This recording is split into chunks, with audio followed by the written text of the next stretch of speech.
Bonjour et bienvenue sur la chaîne. Donc j'espère que tout le monde va bien, que le déconfinement se passe bien pour tout le monde. Je remercie tous les nouveaux venus qui se sont abonnés à ma chaîne. Et donc je vais commencer par vous présenter pour aujourd'hui un tarot auto-édité, donc le The Dreamer's Tarot. Donc il arrive dans une boîte solide en dur. Et il vient du magasin Phoenix Lotus. C'est un magasin qui se situe en Australie. Et j'ai eu en cadeau d'ailleurs un joli quartz. Donc je ne connais plus, je sais plus le nom. Je crois que c'est un quartz Sambi, je sais plus.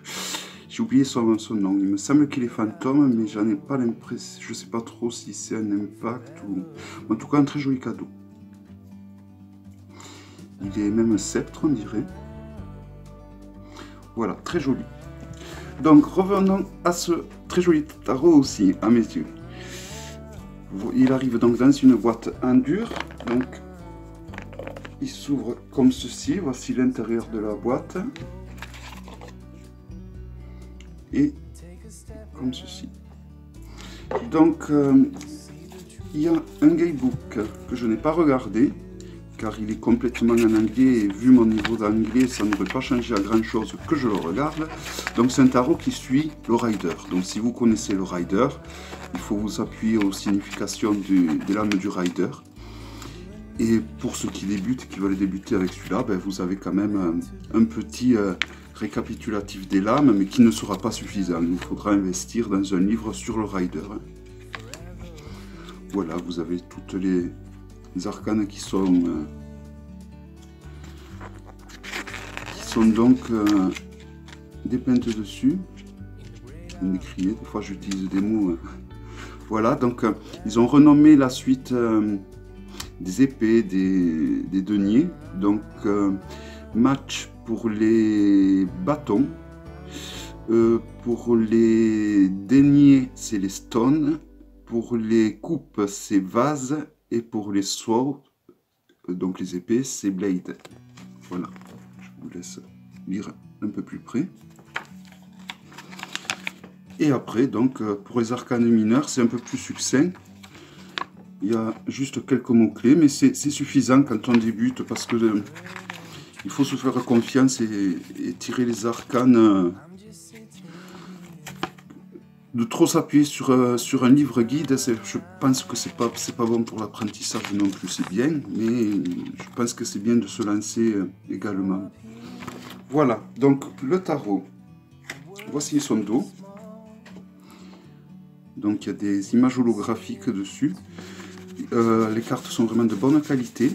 Et donc en créant ce tarot, il voulait qu'on ait l'impression de regarder des photos anciennes Polaroid. Et donc c'est un pari, j'ai envie de dire, qui est plutôt gagné, car en effet ces cartes ressemblent à des photos. Des vieilles photos qui prenaient donc les appareils photo qui prenaient les photos instantanées de l'époque.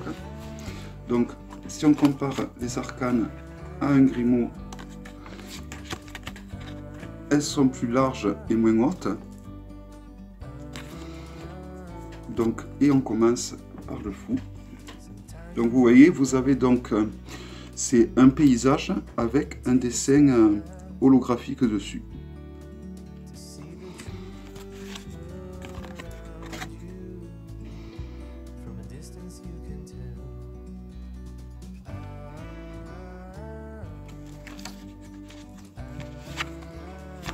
J'ai trouvé ce tarot assez original.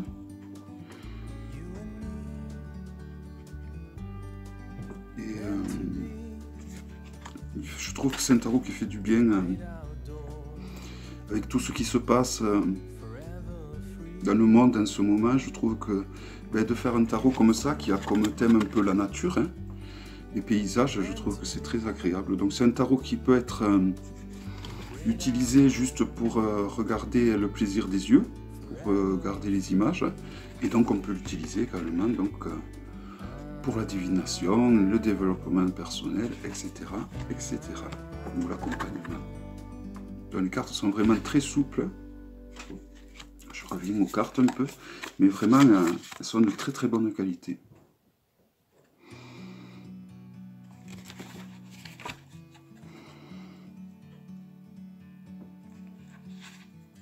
Donc il n'y a pas de... Elles ne sont pas numérotées. Donc du coup, ceux qui ont l'habitude de placer la force avant la justice, ben, comme Marseille, ou plutôt comme un rider, ils peuvent le faire. Et ceux qui préfèrent l'ordre du Marseille, ben, vous pouvez du coup faire suivre l'ordre du Marseille.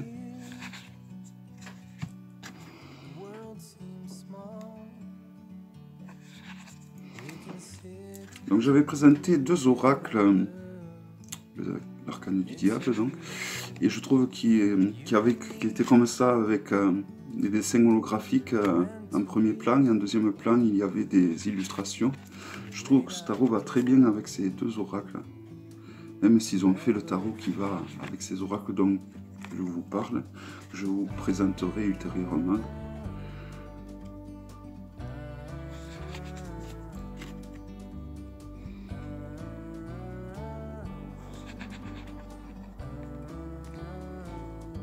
Très joli l'arcane du soleil.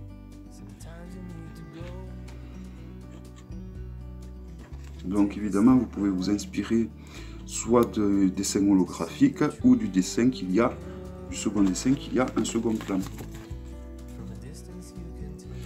Donc là nous avons la série des matchs. Donc je crois que je sais plus si c'est si ça correspond au denier. Je crois que ça correspond au bâton.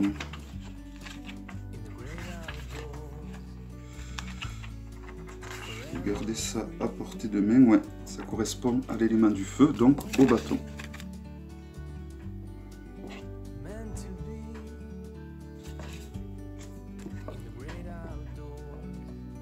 N'hésitez pas à faire pause si vous trouvez que je vais un peu trop vite. Donc c'est vrai que bon, après c'est assez évident, là on voit des allumettes, donc les allumettes qui font penser à l'élément du feu et qui font également penser au bâton. Donc même sans le guidebook on devine la suite, même s'ils ont renommé la suite, on peut quand même deviner la suite à laquelle il appartient. C'est une question de bon sens au final. Dans plusieurs jeux de tarot d'ailleurs, les allumettes reviennent assez fréquemment pour remplacer les bâtons. Bon, après, comme je vous ai dit, si vous êtes habitué au rider, vous ne changez rien du tout à votre méthodologie d'interprétation, c'est exactement pareil. Donc le cavalier, avec un bison il me semble. La reine.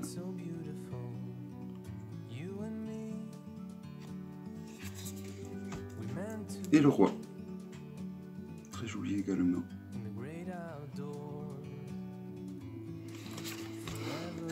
Donc là, il s'agit donc des stones, donc la série qui remplace les deniers. Et voilà les pentacles. Donc il correspond à l'élément de la terre.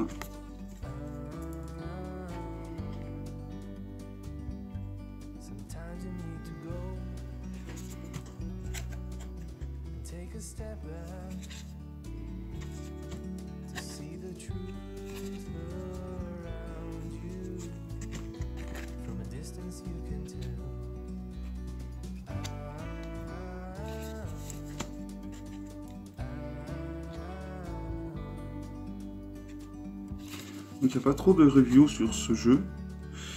Et après il faut savoir qu'il coûte, il me semble, une quarantaine d'euros. Bon, et après bien sûr il faut rajouter à ça les frais de port. Où c'est souvent là que la facture est plombée malheureusement. En frais de port, car quand on commande de loin comme ça, surtout en ce moment, avec tout ce qui se passe, il vaut mieux quand même prendre un suivi assez béton. Donc après, là, ils prennent évidemment le paiement par PayPal.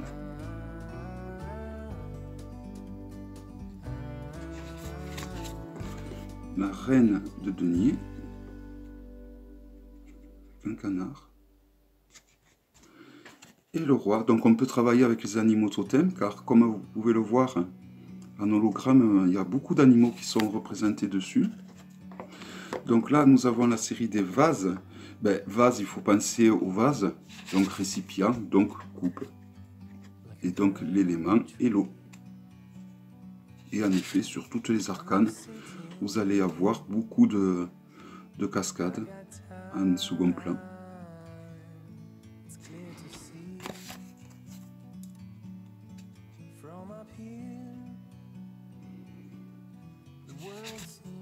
Donc il y a une certaine logique quand même, que ce soit au niveau des dessins holographiques ou même au dessin de second plan, aux photographies, il y a quand même une logique par rapport à la suite que ça représente.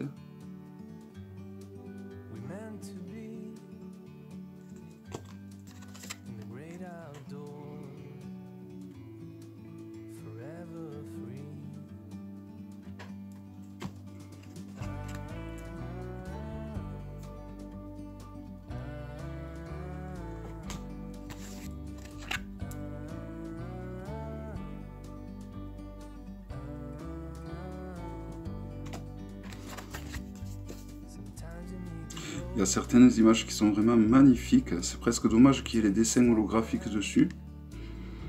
Mais bon, ça rajoute un certain cachet sur certaines arcanes.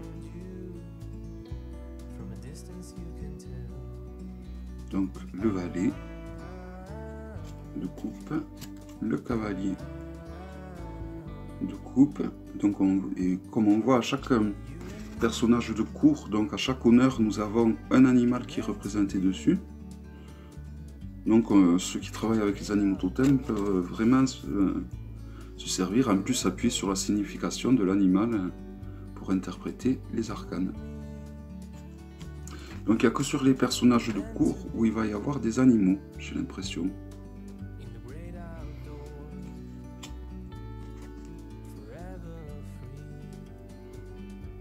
Donc là, Blade, ça correspond aux épées, mais bon, nous avons donc des épées qui sont dessinées avec les images holographiques, donc ça, on s'y retrouve bien.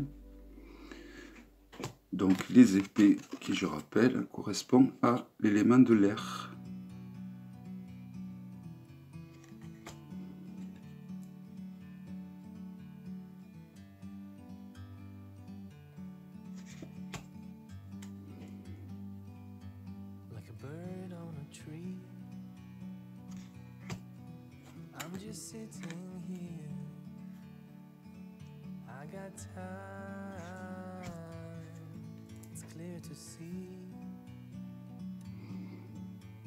Donc il y a beaucoup d'illustrations asiatiques, je trouve également sur ce jeu. Donc ceux qui sont passionnés de l'Asie trouveront leur bonheur dans les illustrations.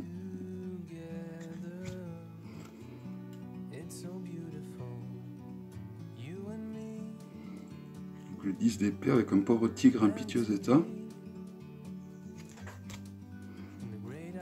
Alors il me fait mentir pour la série des épées. Donc le valet d'épée, on a donc on n'a pas d'animaux pour le coup. À la fois ça représente souvent le valet d'épée les trahisons, donc le fait qu'on voit la main d'un homme avec une épée, je trouve que c'est assez logique également. La reine d'épée.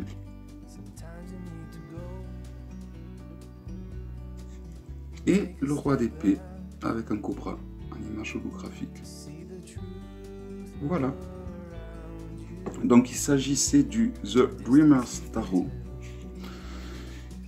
Et j'espère que cette vidéo vous aura plu. Et donc je vous dis à bientôt pour une prochaine vidéo. Bye bye.